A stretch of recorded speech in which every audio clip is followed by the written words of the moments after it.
மருமகளின் அரட்டை சத்தம். கதை.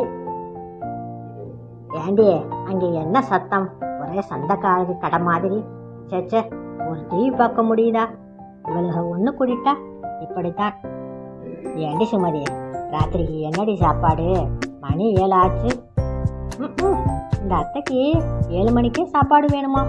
பாருடி சுகி, இப்படித்தான் நாம ஒன்னா கூடி அரட்டடிக்கிறோமாம். இந்த ஆட்டத்தை கலைக்க என்ன வேலை பண்றாங்க பாரு. ஏண்டி, நான் பேசுறது காதுல விழுதா இல்லையா?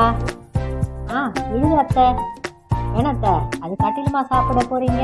8:30 மணிக்கு தானே சாப்பிடுவீங்க. இதோ வந்து செஞ்சு தாரேன்.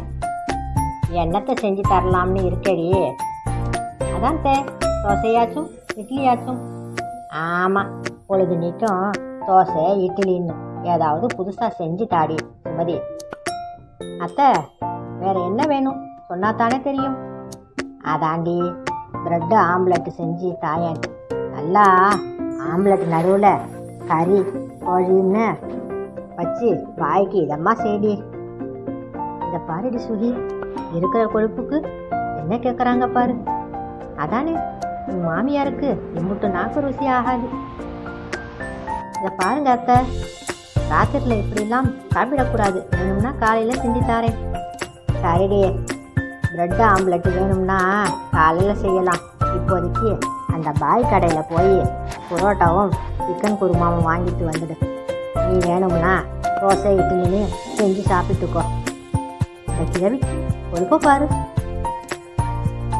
என்ன சொன்னாலும் இவளுக வாசலை விட்டு போக மாட்டாளுக போல இருக்கே. இவளுக அரட்டை அடிக்கிறது என் காது ஜவு மிஞ்சி போயிடும் போல இருக்கு. சுகி, சத்தம் போட்டு பேசாதடி, மெதுவா பேசு.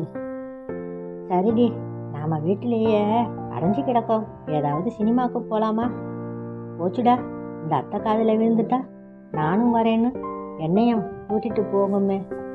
சுகி, வாயை அடக்கி மெதுவா பேசுடி. என் அத்தை காதில் விழுந்துட போகுது. அதெல்லாம் விழுந்துடுச்சு, என் காதில் விழுந்துடுச்சு. எங்கடி போறீங்க? என்னையும் கூட்டிட்டு போங்கடி. வாங்க அத்தை, வாங்க. நாங்கள் சும்மா தாச்சும் பேசிட்டு இருந்தோம். சரி, சும்மா நாச்சும் பேசினாலும் போகிற போது என்னையும் கூட்டிட்டு போங்கடி.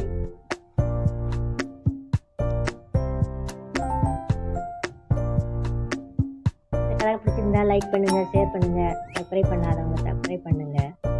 பெல் ஐகானை கிளிக் பண்ணுங்க. இன்னொரு கதையில் சந்திக்கிறேன்.